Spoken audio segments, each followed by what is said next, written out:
Sir ఏం పేరు sir మీ పేరు? నా పేరు పడాల సూరిబాబు అండి. పడాల సూరిబాబు గారు, 2019 ఎలక్షన్స్ వచ్చేసాయి. ఒకవైపు చూస్తే ఎండలు మండిపోతున్నాయి, చాలా దారుణంగా ఉంది. అలాగే ప్రతి పార్టీ హోరాహోరీగా ప్రచారాలు కూడా వేడివేడిగా చేస్తున్నారు. ప్రధానంగా చూసుకుంటే మనకు 3 పార్టీలు ఇక్కడ బాగా పోటీ పడే అవకాశం ఉంది సార్. ఈ 3 పార్టీలలో ఏ పార్టీ అధికారంలోకి వచ్చే అవకాశం కనపడుతుంది? ఈ రాష్ట్రానికి ఎవరు ముఖ్యమంత్రి అయితే బాగుంటుందని మీరు అనుకుంటున్నారు? నా ఉద్దేశ ప్రకారం అయితే చంద్రబాబు నాయుడు అయితే బాగుంటుంది అనుకుంటున్నానండి. ఎందుకని చంద్రబాబు నాయుడు అనుకుంటున్నారు మీరు? అంటే రాష్ట్రంలో బాగా ఇబ్బందులు ఉన్న టైంలో పవన్ కళ్యాణ్ అప్పుడు సపోర్ట్ ఇవ్వగా ఎదరికెళ్ళిన పార్టీ తెలుగుదేశం వచ్చింది కనుక ఇప్పుడున్న పరిస్థితిలో ఇంకో 5 సంవత్సరాలు చేస్తే జనాలు బాగా అభివృద్ధి చెందుతుంది. రాష్ట్రం కూడాను ఇప్పుడు అప్పుల బాధలో ఉన్నట్టు ఉన్న పరిస్థితి కొంచెం రకంగా లైవ్లోకి వస్తుంది. అప్పుడు మనకు కూడా కేంద్ర ప్రభుత్వం ఇస్తానని చెప్పి మామూలుగా చాలా ఇబ్బంది పెట్టేసి ఉంది. వాళ్ళు కూడా దొంగ డ్రామాడేయడం వల్ల మొత్తం దానివల్ల చంద్రబాబు నాయుడు అయితే కొంచెం బాగుంటుందండి. సస్యశ్యామలుగా ఉంటుంది, ప్రశాంతంగా ఉంటుందండి. మరి ఇప్పుడు జగన్ గారు కావచ్చు, కానీ తర్వాత మళ్ళా పవన్ కళ్యాణ్ గారు కొత్తగా ఒకసారి మాకు కూడా అవకాశం ఇవ్వండి అని వాళ్ళు కూడా వచ్చే పరిస్థితి కనబడుతుంది. ఎలా ఉండబోతుంది? ఎలా ఉంటుందంటే అండి, రేపు పొద్దున్న జరిగినా సరే ఎవరు మంచి చేశారో వాళ్ళకి ఓటేస్తారండి. పవన్ కళ్యాణ్ కూడా చెప్పిన కూడా ప్రజలకు చాలా అందుబాటులో ఉన్నాయి. కానీ అంటే ఆయన కూడా ఇంకా బలంగా పుంజుకుంటాడేమో అనుకుని నేను చూస్తున్నాం. కానీ ఓటేసే వాళ్ళు ప్రజలు నమ్మకం అది. ఏది మంచి చేస్తే అది కంపల్సరీ ప్రజలు ఎన్నుకుంటారండి. అది బాగా మంచి ఏంటంటే ఏది మంచి చేస్తున్నారో ముందు అది చూస్తారు. అదండి. ఇప్పుడు చంద్రబాబు నాయుడు గారు 4 నెలలు ఏమి అభివృద్ధి చేశారనుకుంటున్నారు? బాగా అభివృద్ధి చెందారు. మామూలుగా సంక్రాంతికి అయితే ప్రత్యేకంగా చంద్రబాబు నాయుడు పథకం, ఏమంటే యాక్సిడెంట్ అయితే గమ్ముని బీమా పథకం, ఎవరికి మహిళలకి డ్వాక్రా గ్రూపులకి అందరు కూడా అందుబాటులో ఉండటం బాగా అందుబాటులో వస్తున్నాయండి. బాగాను మాకు ఇక్కడ మా నియోజకవర్గం తరపున అయితే మా తోటదిముతులు గారు అయితే తిరుగులేని నాయకుడు. ఎప్పుడు ఎవరికి ఏ టైంలోనూ అందుబాటులో కావాలంటే దొరుకుతాడు. మీ ఎప్పుడు కావాలన్నా ఏది కావాలన్నా సరే అభివృద్ధి చెందుతారు. ఎప్పుడు ఫోన్ చేసినా సరే మాకు అందుబాటులో దొరుకుతాడు. మా త్రిమూర్తులు గారు అంటే మాకు బాగా నమ్మకం అన్నమాట. ఆయన మాకు 4.5 ఏళ్లలో తోట త్రిమూర్తులు గారు ఈ నియోజకవర్గానికి ఎమ్మెల్యేగా ప్రాతినిధ్యం వహిస్తున్నారు. అంటే ఆయన చేసిన డెవలప్మెంట్ ఏంటి? మీరు అందరూ కూడా చాలా మంది దగ్గర మేము సర్వే చేస్తుంటే తోట త్రిమూర్తులు అంటారు. ఏంటి అంత మాని ఏంటి? ఏంటి తోట త్రిమూర్తులు అంటే ఇప్పుడు మనకి ఏ అవసరం వచ్చినా అందుబాటులో దొరుకుతాడు. అంటే ప్రజల సమస్యల మీద స్పందిస్తాడు. ప్రజల సమస్యల మీద మీకు రాత్రి 12 ఏమనండి ఆయన ఫోన్ చేస్తే ఫోన్లో దొరుకుతాడండి. ఎమ్మెల్యే దానికన్నా ఇంకెవరు ఉంటారండి. మనం ఇంటికాడ ఫోన్ చేస్తే కాసేపుడికి ఎత్తుతాం. కానీ ఆయన ఫోన్ చేస్తే వాళ్ళకి ఏ అవసరం అనుకుని అర్జెంట్గా ముందు ఆ స్పాట్లోకి అక్కడికి వచ్చేసి ముందు ఆ పని చేస్తాడు ఆయన. అంత అలాగా ఎప్పుడు కూడా ఎప్పుడు కూడా అందుబాటులో దొరుకుతాడండి ఆయన. అంత బాగా ఎప్పుడు ఎవరికి ఏ సహాయం కావాలన్నా ఇప్పుడు కూడా మాకు ప్రజలకు ఏం కావాలో అది చూడండి. ఉన్న పరంగా చెప్తున్నాడు. ఇప్పుడు ఎలక్షన్లో తిరుగుతూ కూడా ఆయన కలుద్దాం అనుకున్నా సరే మేము దొరకపోయినా ఆయన దగ్గరికి వెళ్ళి ఆ ప్రజలు ఏ ఇబ్బంది ఉందో ముందు అది చూడమంటున్నాడండి. నేను చేసిన పని మీకు ఆయన కూడా ఉన్నారా, నేను చేసిన పని మీకు నచ్చితే నాకు ఓటేయండి అని నిష్పక్షపాతంగా అడుగుతున్నాడు. నేను దేనికోసం అడగలేదు. నేను మీకు పని చేశాను అనుకుంటే నాకు ఓటేయండి అంటున్నాడు. మా ప్రతి కుటుంబంలో ఒకరికో ఇద్దరికైనా కంపల్సరీ ఆయన అందుబాటులో ఏదో పని చేసి ఉంటాడండి. అది వాస్తవం. కుటుంబంలో మొత్తం నియోజకవర్గం ఒకరికో ఇద్దరికో ఏదో రకంగా అభివృద్ధి ఏదో వాళ్ళకి పని చేయించుకుని ఉంటారు. ఆయన అలా చూసే నన్ను కావాలంటే ఓటేయండి అని చెప్తున్నారు. అంతే నేను చేసిన పనికి మీరు నాకు ఓటేయండి, లేకపోతే లేదు. అంతే. సరే, ఓకే, రైట్ సార్. ఇప్పుడు ఆర్డీఓ ఆఫీస్ పెట్టారండి. రైతులకు ఎంతో ఇబ్బంది లేకుండా అది పెట్టారు. కానీ మామూలుగా డిగ్రీ కాలేజ్ ఒకటి పెట్టారండి. మామూలు కృతి వెంకట పేర్రాజు పంతులు గారిది 100 ఎకరాల భూమిని దాన్ని మామూలు అగ్రికల్చర్ కాలేజీ, పాలిటెక్నికల్ కాలేజీ ఆయన అన్ని ఈ న్యాయంలో పక్కాగా. అసలు అంత ముందు ఏం జరగలేదండి. అందుకే మీకు ఏది అభివృద్ధి చెందాలనుకున్నా మళ్ళీ ఇప్పుడు అక్కడ కూడా ఇంజనీరింగ్ కాలేజ్ ఏదో కడదాం అనుకుంటారండి. మామూలుగానే గ్రౌండ్ పక్కన ఉన్నదండి అక్కడ ఇంజనీరింగ్. ఓవరాల్గా టోటల్గా చెప్పుకుంటే ఈ రాష్ట్రానికి కాబోయే ముఖ్యమంత్రి ఎవరని మీరు అనుకుంటున్నారు? అంటే జగన్ గారు పోటీ పడవచ్చు, కళ్యాణ్ గారు పోటీ పడవచ్చు, చంద్రబాబు నాయుడు పోటీ పడవచ్చు. ప్రజలు ఎవరికి మద్దతుగా ఇచ్చే అవకాశం ఉంది? మీరైతే ఎవరికి మద్దతు ఇస్తారు? ఇప్పుడైతే ఎక్కువ చంద్రబాబు నాయుడుకి అవకాశం ఉన్నా సార్, అది మాత్రం వాస్తవం చెప్తున్నాం. మీ నియోజకవర్గంలో?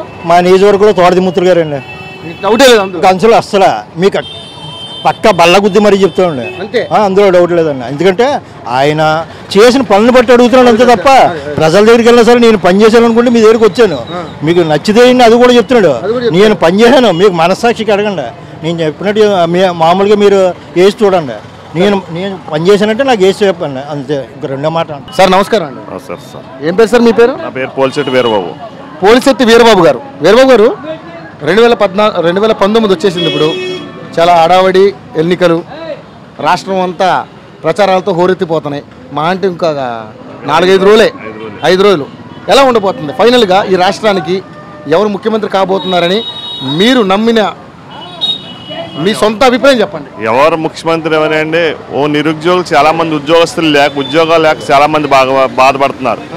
ఉద్యోగాలు ప్రతి వాళ్ళు ఉద్రాస్ పింఛన్లు ఇచ్చాం, లేకపోతే మహిళలకు పింఛన్లు ఇచ్చాం ఇవి అంటాం తప్ప ఒక ఉద్యోగం లేకుండా నిరుద్యోగులు చాలామంది ఉన్నారు సార్.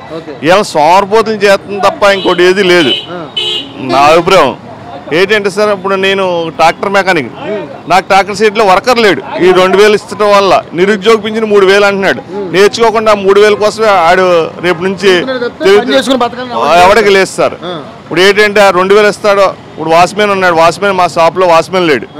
వాచ్మెన్కి ఏంటంటే ఆడు రూపాయికి బియ్యం 30 కేజీలు వస్తుంది, నేను ఎక్కలాగుండి 2000 ఇది వస్తుంది, నేను చేయగలొద్దు అంటున్నాడు గట్టిగా అడుగుతాడు. ఇవన్నీ పెట్టి సోమరిపోతులు చేస్తుంది తప్ప సార్ అది కరెక్ట్ అయిన విధానం కాదని నా అభిప్రాయం. సరే, మరి ఈ 4.5 ఏళ్లలో చంద్రబాబు నాయుడు గారు ఆంధ్రప్రదేశ్కి ముఖ్యమంత్రిగా వ్యవహరించిన ఈ 4.5 ఏళ్లలో ఎటువంటి డెవలప్మెంట్స్ జరగలేదంటారా? ఇప్పుడు ఆయన పెట్టినటువంటి సంక్షేమ పథకాలు ప్రజలకి మంచిదంటారా చెడ్డదంటారా? సార్ మంచిది అంటే అది ఫిల్టర్ చేసి ఇవ్వాలి తప్ప ప్రతి ఓడికి ఇచ్చేస్తే వాళ్ళు సోమరిపోతులు అవ్వడం తప్ప ఏమీ లేదు సార్. ఆ సంక్షేమ పథకాలు ఇవ్వాలని మేము కోరుకుంటున్నాం. బాగా లేనినోడికి, ఎకలాంగుడికి, నల్లేనోడికి, చేతులు కాలు లేనినోడికి ఇవ్వాలి తప్ప ప్రతి ఓడిని తీసుకొచ్చి ఆ 2000 పింఛన్ ఇచ్చేసి 3000 పింఛన్ ఇచ్చేసి చదువుకున్నవాడికి 3000 ఇచ్చేస్తే ఇంక చేసి కూడా ఎవరు సార్? రాష్ట్రం డెవలప్ ఏమవుద్ది? పోలవరం జాతీయ ప్రాజెక్ట్ సార్, అది ఈయన డబ్బులు కాదు. అది పోలవరం ప్రాజెక్టు ఈయన కట్టింది కూడా కాదు. అది ఎప్పుడో 2000 మన ప్రత్యేక హోదాలో ఉన్న అది అంశం. ఈయన మోడీ గారితో ఉండండి, ఆ వెంకయ్యనాయుడు గారి దగ్గర ఉండి దాన్ని పక్కన పెట్టి ప్రత్యేక ప్యాకేజీకి పోయి ఇవాళ మళ్ళీ 4.5 ఏళ్ళు అయిన తర్వాత మళ్ళీ ప్రొసీజర్ ఏమంటున్నాడు? ప్రత్యేక హోదా కావాలన్నాడు. ముందే 2 సంవత్సరం ముందే ఈయన నగ్గిన ఆయన ఏమనాలండి, నగ్గిన మాకు ప్రత్యేక హోదా అని కావాలి. ప్రత్యేక హోదా వస్తే మనకు తెలంగాణ నుంచి వచ్చి ఫ్యాక్టరీలు, మనకు తెలంగాణ నుంచి అంశాలని మనకు వస్తాయి సార్. ఈ జగన్ గారు ఆయనతో కుమ్మక్కవి, ఈ జగన్ గారు కేసీఆర్ గారు అభివృద్ధి చూడండి అంటాడు. ఈయన ఈ రాష్ట్రంలో ఉన్నాడు, ఈ రాష్ట్రం కోసం అభివృద్ధి అంటలేదు ఏమిని. ఆ రాష్ట్రం అభివృద్ధి అవుద్ది. ఇవాళ 25 ఆడి 16 ఇస్తే మన ప్రత్యేక హోదా సాధించదు. మరి ఇప్పుడు 4-5 ఏళ్ళు ఏం చేశారు సార్ వీళ్ళంతానే? సరే సార్, నాకు ఇప్పుడు ఏమర్థమైందంటే అధికారంలో ఉన్న చంద్రబాబు ఈ రాష్ట్రానికి ఏం చేయలేదు అంటున్నారు. ప్రతిపక్షంలో ఉన్నటువంటి జగన్ కూడా ఏం ఉపయోగం లేదండి. ఎందుకంటే కేసీఆర్తో పొత్తు పెట్టుకుని ఈ రాష్ట్రాన్ని వేరు చేసిన వాళ్ళతోటి ఉండడం వల్ల వాళ్ళ కూడా ఉపయోగం లేదంటారు. సరే, ఫైనల్గా ఎవరు ఈ రాష్ట్రానికి ముఖ్యమంత్రి అయితే బాగుంటుందని మీ ఉద్దేశం? సార్ నేను అందరికీ మనకు కావాల్సింది ఏంటంటే మన చేసే వ్యక్తి కావాలి. ఎవరు చేసే వ్యక్తి? సెక్స్ ఇప్పుడు పవన్ కళ్యాణ్ గారు ఏదో చెప్తున్నారు, ఆయన చేస్తాడో చేయడానో మనకే తెలీదు. మరి ఎలా అనుకుంటున్నారు మరి మీరు? నేను చంద్రబాబు నాయుడు గారు నా ఉద్దేశం ఏంటంటే ఎవరైనా 4 ఏళ్ళకి వచ్చిన తర్వాత కాదండి, ముందే స్టార్టింగ్ లోనే ఏ అంశం ఏదైనా బడ్జెట్ లో తీసుకొచ్చేది ముందు వీళ్ళు ఇచ్చిన కోరికలు సంవత్సరం నుంచి స్టార్ట్ అవ్వాలి సార్. అదండి 4 ఏళ్ళు వాళ్ళ లబ్ధిదారులు చూసుకుని, వాళ్ళ కంపెనీలు చూసుకుని ఏడేజ్ ఏమో వీడికి 12 కోట్లు వచ్చి సాక్షి వీడికి ఇది వచ్చింది ఈ చెప్పుకోవడం కాదు. మన రాష్ట్రంలో ఏం తెచ్చాం, ఏ ఇండస్ట్రీలు తెచ్చాం, ఎంతమంది బాగుపడతారు, విద్యాపరం కానీ మన అమరావతి దాకా ఏంటి? సరే సార్, ఓకే, నాకు క్లారిటీ ఇచ్చేసేయండి. ఈసారి మీ మనసులో మీరు మీ అభిప్రాయం చెప్పేశారు. ఇప్పుడు మీరు క్లారిటీ ఇచ్చేయండి, ఈ రాష్ట్రానికి ఎవరు ముఖ్యమంత్రి అయితే బాగుంటుంది?